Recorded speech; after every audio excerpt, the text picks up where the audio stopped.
या पूर्ण या या इकडे. ही आमची रखमा आणि हा कृष्णा. तुम्ही काढले हे चित्र? हो. खूप छान काढलेस.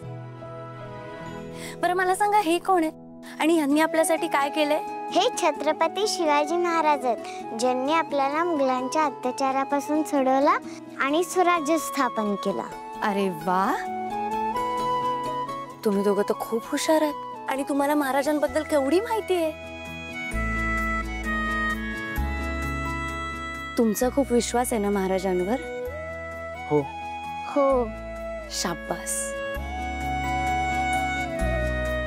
मुलांनो, तुम्हाला माहिती आहे ना, आपण आत्ता ज्या महाराष्ट्रात उभे होत ना, तो महाराष्ट्र छत्रपती शिवाजी महाराजांनी उभा केलाय.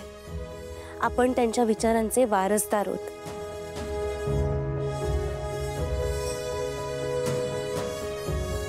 आणि तुमच्यासारखी हुशार मुलं त्यांचा वारसा पुढे नेतायत ना, हे बघून मला खूप छान वाटलं.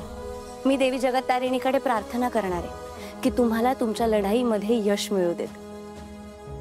कारण तुमची लढाई एका सैतानाविरुद्ध नाही, एका विचारसरणी विरुद्ध आहे आणि ह्याची लाट संपूर्ण महाराष्ट्रात पसरली पाहिजे.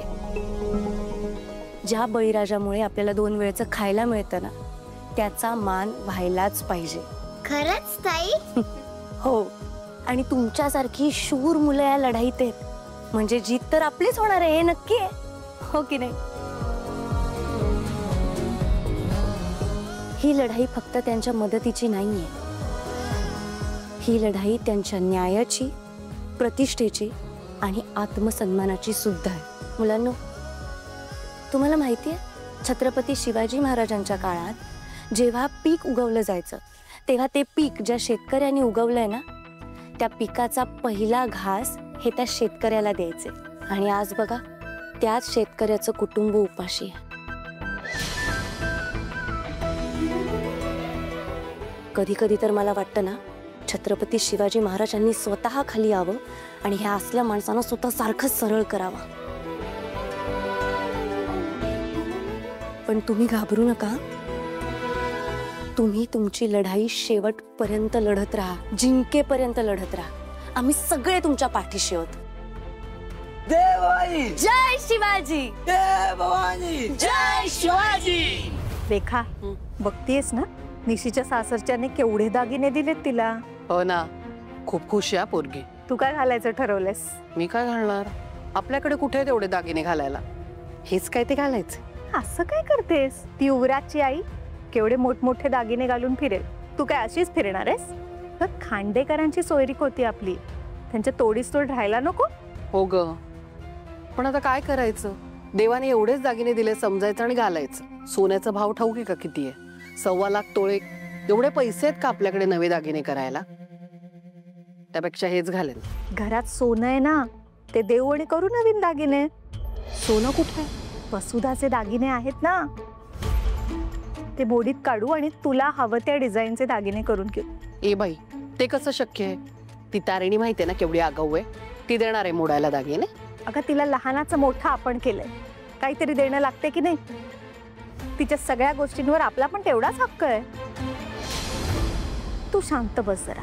तू एकच काम कर, ते म्हणजे आईवर लक्ष ठेव. मी बरोबर ते दागिने घेऊन तुझ्या हातात देते की नाही बघ. नक्की? खरंच.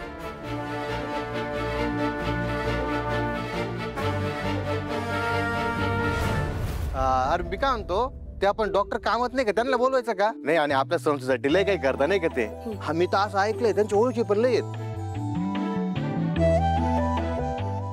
त्या निमित्ताने कसं होईल माहिती का, त्यांच्यासारखी चांगली चांगली माणसं आपल्या आश्रमाला जोडले जातील ना. Good idea sir. मी याचं सोशल मीडियावरती प्रमोशन करू? Techno, sorry boss.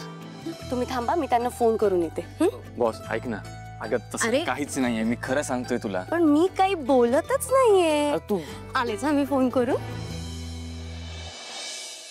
अरे देवा पांडुरंग रे.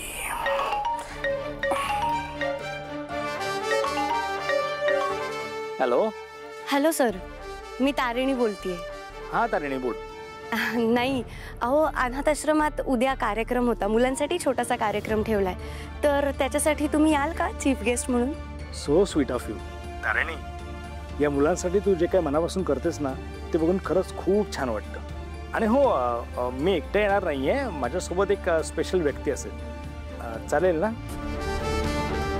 चालेल, आम्हाला काही का प्रॉब्लेम असणार आहे. चल, ओके, बाय. Okay sir.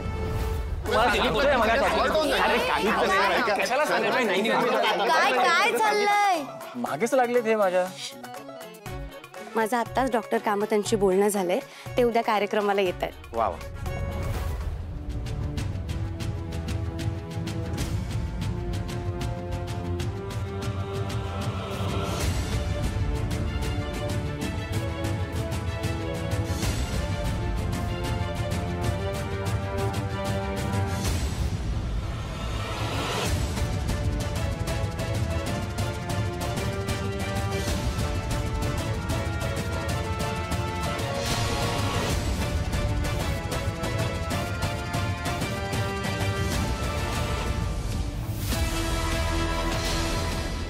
मी इथे बसले तुझ्या गाडीवर, तर चालेल ना? अगं ते तसं काही नाहीये. तसं म्हणजे कसं रे? तुझे बघितलं ना ते तसं काही नाहीये.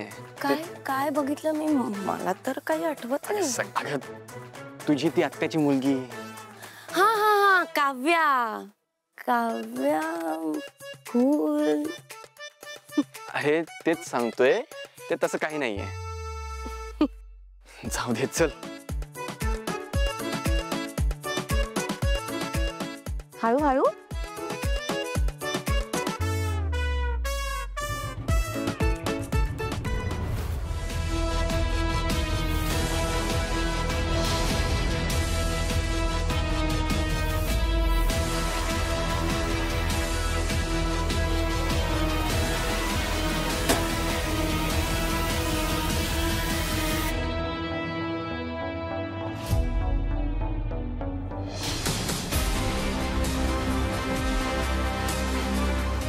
काय करतेस तू तारिणी?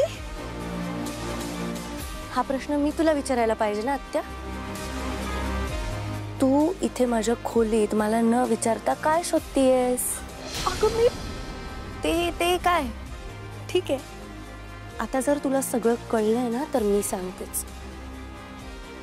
ज्या तारिणीला तू इतके दिवस त्रास देत होतीस, तिचा पदोपदी अपमान करत होतीस, जिला इतके दिवस तू नोकरासारखं वागवलंस ना, ती तारिणी हेड कॉन्स्टेबल वसुधा बेलसरेची मुलगी आहे. तारिणी, मला माफ कर. मी खूप चुकीचं वागले तुझ्याशी, तुझ्या आईशी. मी परत कधीच असं वागलं नाही. लांब घे. असं कसं? तू जे काही वागली आहेस त्याची शिक्षा तर तुला मिळायलाच पाहिजे. नाही अगं असं नको करूस. मी आत्या आहे तुझी बाळा. मी लहानाचं मोठा केला ना तुला. तू लांब घे प्लीज.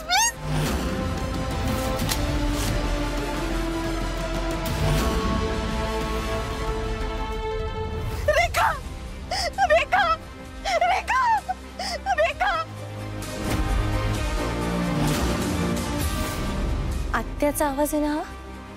केदार, मी आलेच.